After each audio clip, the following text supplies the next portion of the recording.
Yo doy gracias a ustedes por estar acá, hermanos, para que aprendamos un poco más lo que es la palabra de Dios. El tema de hoy que tenemos titulado, que es necesario recordarlo también y hablar de él, es acerca de la autonomía congregacional. Yo sé que muchos de los que están acá entienden este tema y lo queremos reforzarlo por si se nos ha olvidado que es realmente la autonomía en la iglesia. En el primer siglo, hermanos, cuando las iglesias operaban bajo la supervisión suprema de apóstoles inspirados, las congregaciones eran independientes. No había una superestructura por la cual estaban unidos. No había papa, no había obispo ni consejos para regular los asuntos de los grupos locales.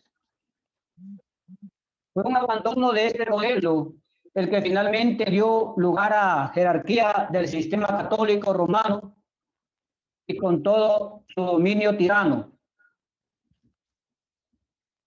Quiero que empecemos, hermanos, observando esto, ¿qué es la autonomía definida o la autonomía definida? Esto es algo muy importante que cada uno de nosotros lo podamos entender en esta noche.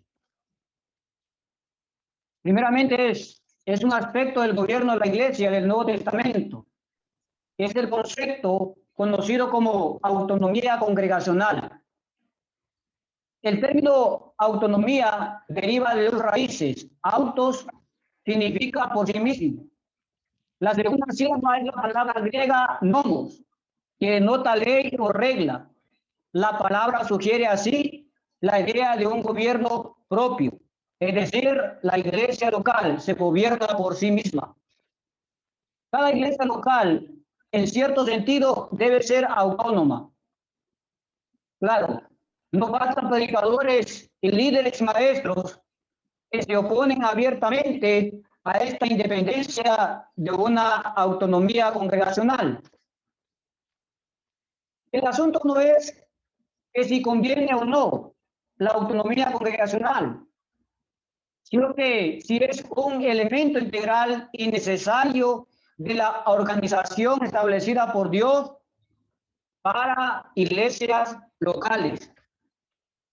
Entonces, es imperativo y necesario entender esto, que la autonomía es un punto integral necesario en las iglesias locales.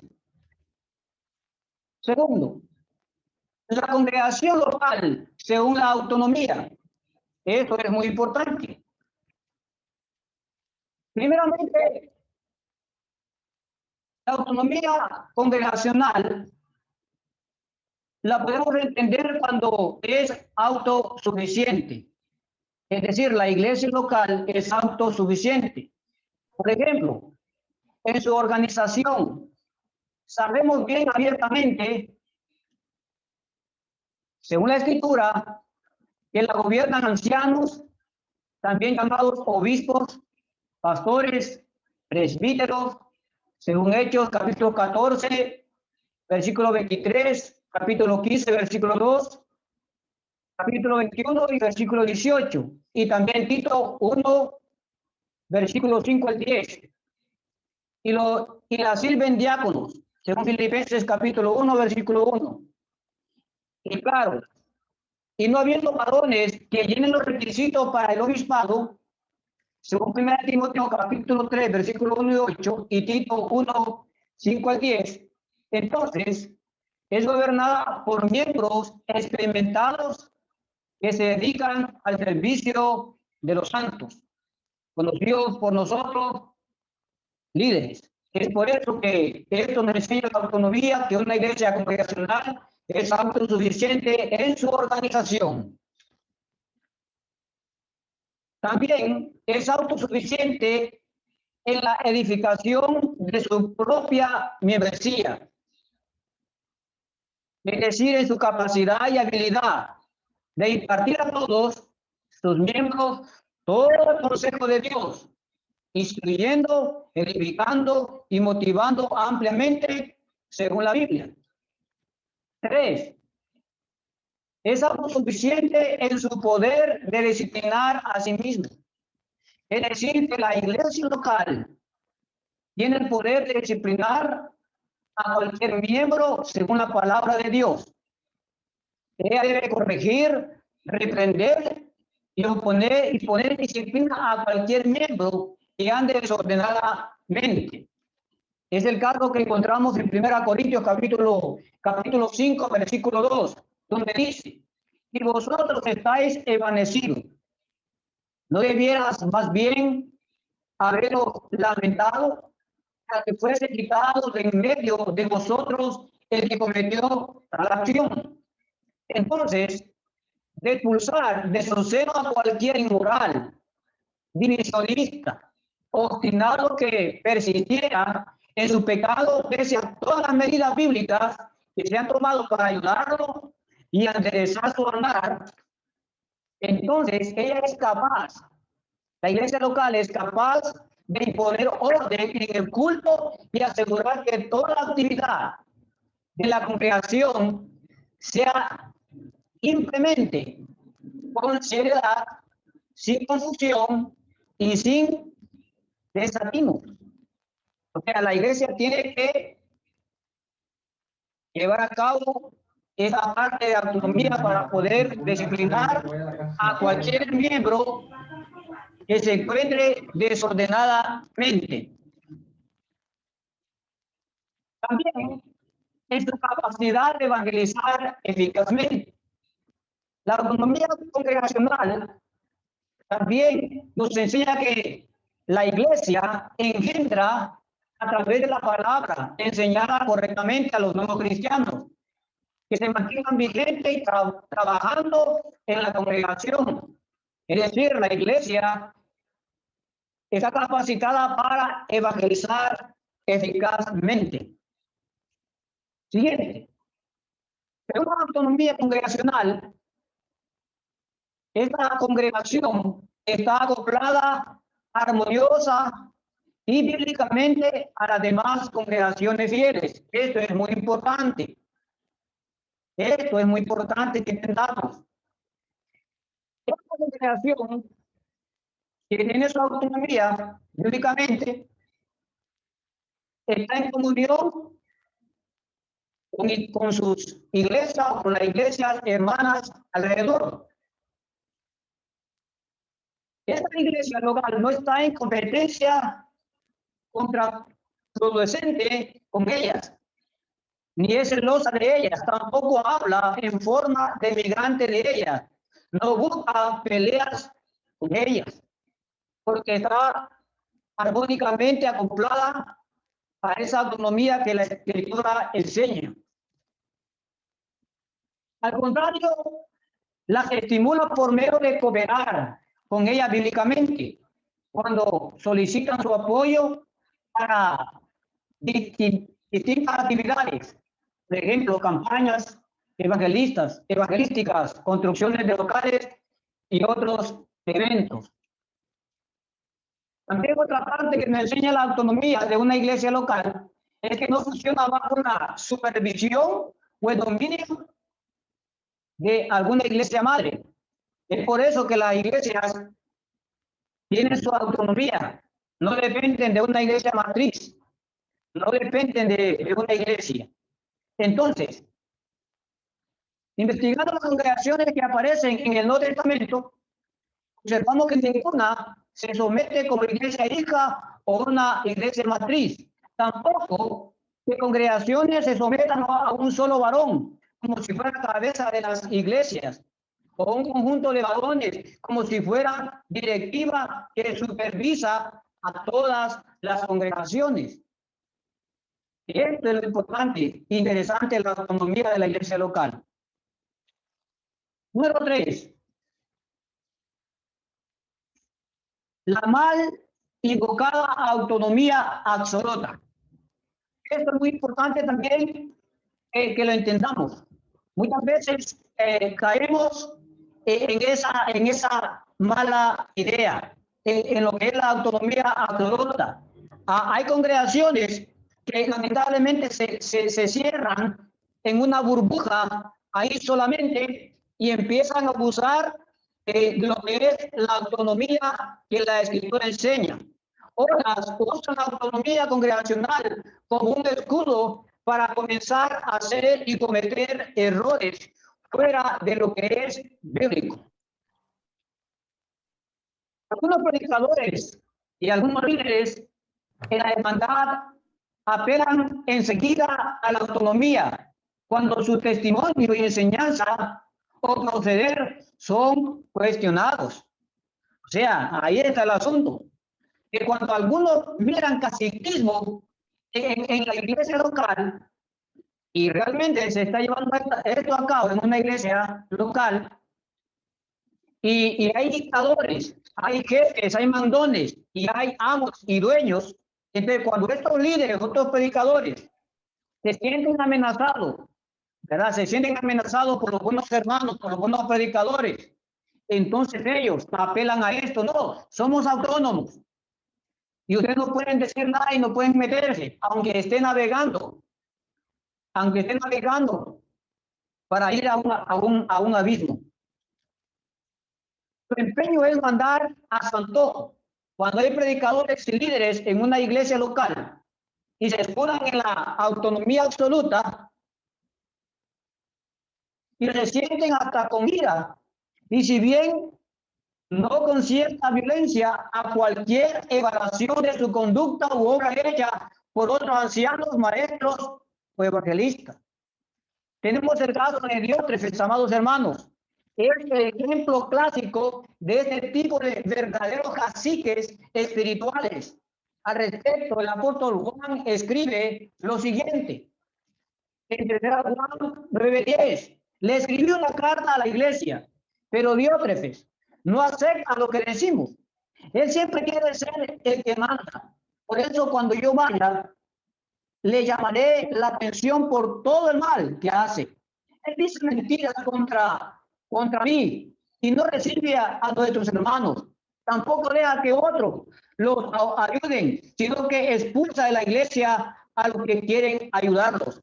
Lamentablemente esto se vive en algunas iglesias locales donde hay hermanos o un hermano que ha controlado la iglesia, que llega hasta el punto de decir: yo no quiero ver aquí ningún predicador que nos esté visitando, no quiero ver a un líder que nos esté visitando, porque él se considera amenazado si un evangelista o un buen hermano llega a visitar la congregación. B. Existen varones en la iglesia que se amparan en la autonomía absoluta para encubrir el manejo deshonesto de los bienes de la iglesia. Algunos se encierran en esto, algunos hacen esto porque hay algo malo ahí, hay algo incorrecto ahí.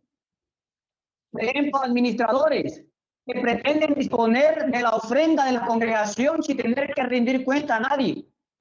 Muchas veces encontramos esto, donde la autonomía es rota simplemente por un hombre o por un hermano que decide cómo usar la ofrenda. ¿A quién se le va a ayudar? ¿A quién no se le va a ayudar? ¿Qué se va a hacer con ese dinero o no? Entonces, cuando este hermano siente esto, entonces se ampara en la autonomía absoluta.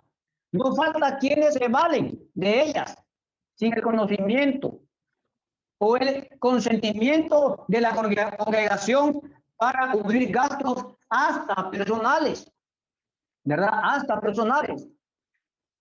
En una ocasión, una congregación se dio cuenta que el hermano que tenía la ofrenda, el hermano que había tenido la ofrenda y la entregó y se apartó del cuerpo de Cristo, se cree que la había usado para construir algunos apartamentos. Entonces, esto es triste, lamentablemente.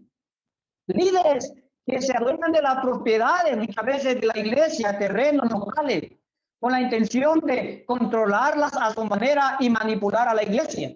Por ejemplo, decir: yo tengo los papeles de la iglesia, ¿verdad? Yo tengo los papeles del local de la iglesia, están a mi nombre. y empiezan a manipular y se encierran en esa autonomía absoluta. Una función común de un líder es comparar a su nombre y no a nombre de la congregación. O sea, es lo que hacen muchos. O sea, hay algunos que llegan hasta líderes a comprar cosas a nombre de ellos y nunca a nombre de la congregación. Y mediante recibos o documentos legales que designen a la iglesia como dueña, sino que todo está a nombre de él. Todo el mobiliario está a nombre de él, nunca está en nombre de la iglesia. Sí, curiosamente, un espíritu de apatía y ociosidad espiritual.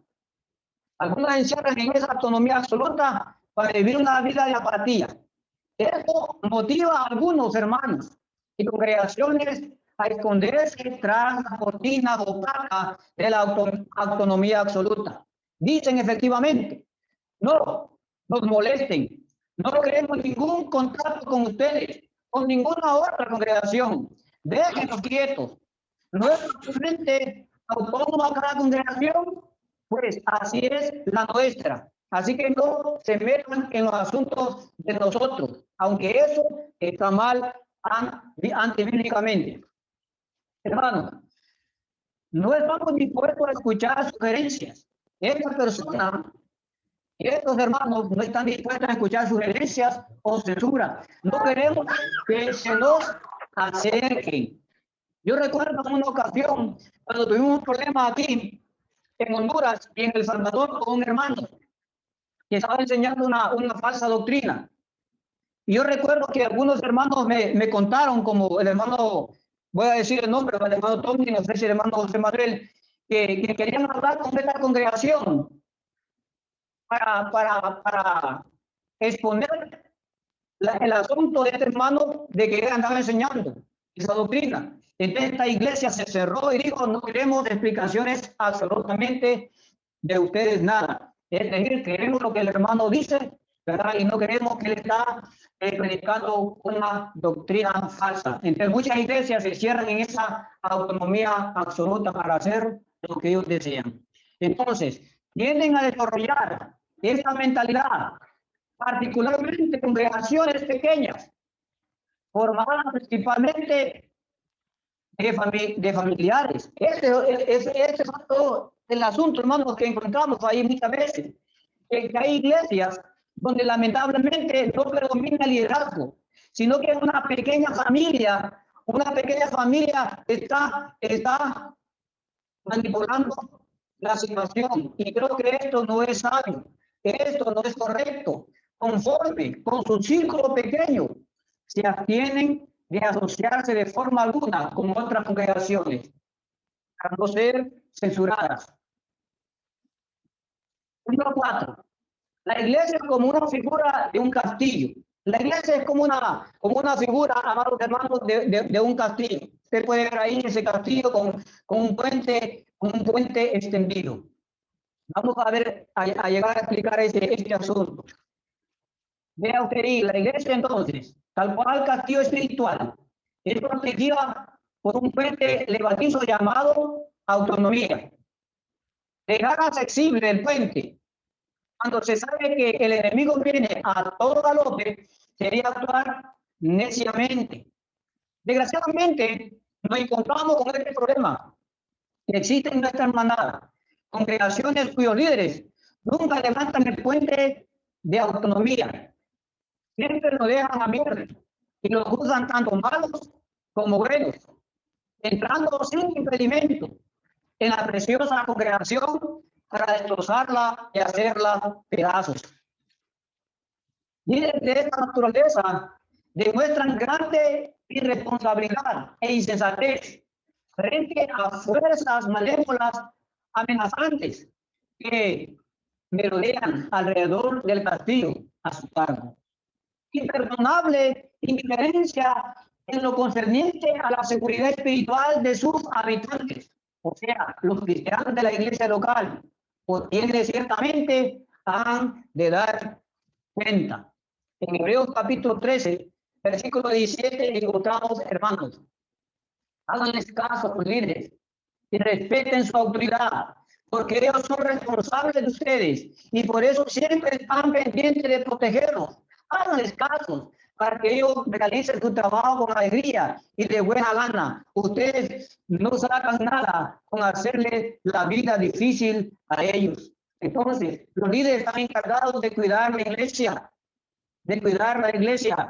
no hacer que la iglesia vaya, hermanos, en proceso de destrucción. Ahora, muy importante esto. Quiero que lo entendamos. Aprenda a cómo defender la autonomía. ¿Cómo puedo yo defender la autonomía de la iglesia? Esto es muy importante. ¿Sabe por qué, hermano? Porque muchas veces estamos buscando fuera de la congregación local quien pueda defender ciertas causas en la congregación. Y creo que muchas veces estamos equivocados cuando buscamos una persona externa que no pertenece a la iglesia local. Es cierto, amados hermanos, que hay muchos hermanos que tienen sabiduría de la palabra de Dios, que tienen sabiduría de la palabra de Dios, pero debe la iglesia local, especialmente los líderes, a aprender a defender la autonomía. La mayoría de nosotros a la autonomía local se debe porque aquellos que no la están defendiendo. Aquí hay algunos principios de cómo usted puede aprender a defender su autonomía. Hemos tenido experiencia y muchas veces las informaciones de congregaciones que es un caos dentro de ellas. Los miembros sufren, los miembros son lastimados, simplemente porque ellos no pueden aprender a defender la autonomía de la iglesia, y debemos aprender. Número 1, haga su plan de trabajo local. De esa manera, usted puede aprender a defender la autonomía.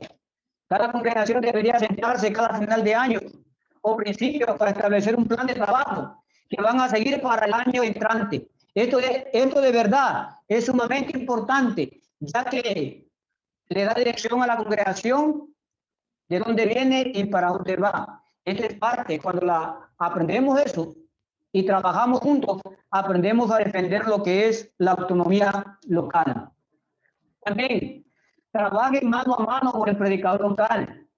El predicador local es aquel hermano que se encarga de la alimentación continua de la iglesia y son extremadamente necesarios en las congregaciones del Señor. Pero aquí hay un problema. Es sabido de miembros que invitan a predicar a otro y el predicador local ni siquiera sabía.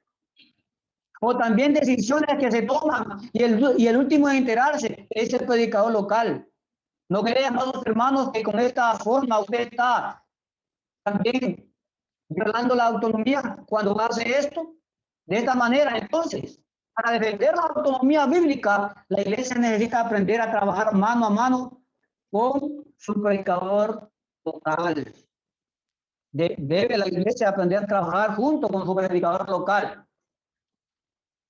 Número 3, ahí estamos en el punto. Ponga un alto a informaciones del exterior. Póngale un alto a información del exterior. Definitivamente, la derrota de una congregación, por lo general, inicia desde adentro. Nunca desde afuera, desde adentro. Aunque seamos miembros de una congregación local, podemos llevarnos al fracaso cuando vamos por ahí contando todo lo que está sucediendo con nosotros y entre nosotros. Miren, esto es, hermanos, un problema en la iglesia. Que muchas veces hay líderes que están sacando información dentro del cuerpo de Cristo y lo están llevando afuera. Hermanos, podremos construir una buena relación con otros hermanos de afuera, pero sin que información, ¿verdad? Sin información concerniente a la iglesia que circule entre nosotros. Dios en su palabra escrita ha condenado este acto, y quizás el pasaje más claro y evidente sea Filipenses 2:14, hacer todo sin murmuraciones. El que da información a otro hermano de los problemas internos de la congregación, ellos tienen un problema de inmadurez aguda y eso es peligroso. ¿Qué da a entender esto, amado hermano? Que cuando sale información fuera de la congregación de parte de los mismos líderes, es que estos líderes son inmaduros, agudamente.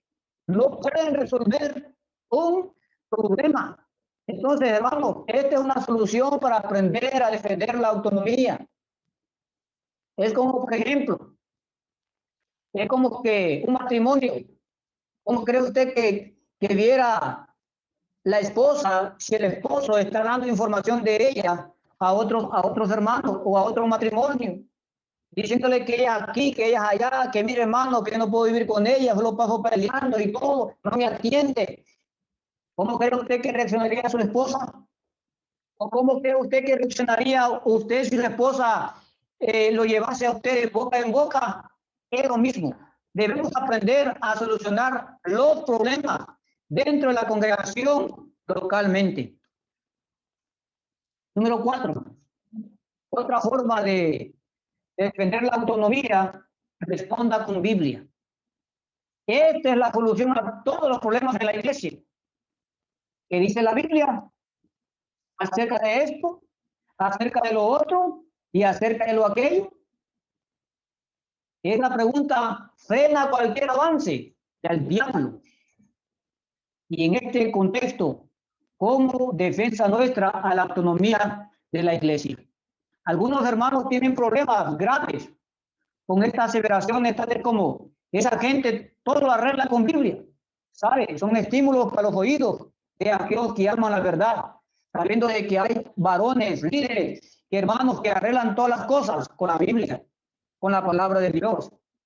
Pero muchos no quieren oír la verdad, muchos no quieren oír sus fallas, muchos no quieren oír sus errores en el espejo de la Escritura. Si no se arreglan las cosas con Biblia, hermanos, entonces, ¿con qué más? Imagínese usted, solo queda como opción con psicología, filosofía humana, que no es nada más que uno de los aromas del infierno mismo. Muchos hermanos quieren arreglar los asuntos de la iglesia con estos parámetros, pero no quieren arreglar los problemas internos de la iglesia con la Biblia. Muchas veces estamos oyendo la Biblia y pensamos, le voy a decir al hermano Pedro, lo voy a llamar allá al hermano Pedro en Alemania para ver qué me dice al respecto de este problema que tenemos en la iglesia. Hermanos, esto incrementa más el problema en lo que es la congregación. No existe verdad más cortante que esta expresada en los salmos. Por el Salmo 127, versículo 1. Si Jehová no edificare la casa, en vano trabajan los que la edifican. Si no los solucionamos, hermanos, con la Biblia en mano, el resto es perder el tiempo y comprar boletos para la condenación eterna. Muchos hermanos no quieren arreglar los problemas bajo el credo que Dios nos ha dejado, la Biblia. Quieren que las cosas se arreglen a la manera de ellos, a la manera de sus propios caprichos e ideologías. No, hermano, esto va a llevar a una congregación al fracaso. En conclusión, hermanos, la autonomía enseñada en el Nuevo Testamento obra para el bien de las congregaciones que la practican sanamente. Si nosotros aplicamos la autonomía del Nuevo Testamento, como es, esto va a ayudar a la iglesia para que sea sana. Debemos enseñarla, implementarlo, mantenerla y honrarla. Donde quiera que haya congregaciones leales al Señor, debe ser honrada. Nunca debemos, hermanos, alterarla o abusarla de la autonomía. Cuando digo abusar de la autonomía, estoy diciendo es que no vamos a hacer lo que nosotros queremos. No vamos a practicar lo que nosotros creemos, sino como está en la palabra del Nuevo Testamento. Todas las congregaciones pueden cooperar y apoyarse mutuamente sin perder la autonomía que Dios les ha concedido. Hermanos, Dios les bendiga, esperando en el Señor y con todo mi corazón y con todo anhelo que esto nos ayude a cada uno de nosotros. Si algo no está bien, si algo no lo estamos practicando como es, congregacionalmente, localmente, hermanos, es momento de reflexionar, es momento de ir a la Biblia, porque es la que nos puede ayudar a cada uno de nosotros. Nomás quiero decirle a cada uno de ustedes, amados hermanos, Dios les bendiga.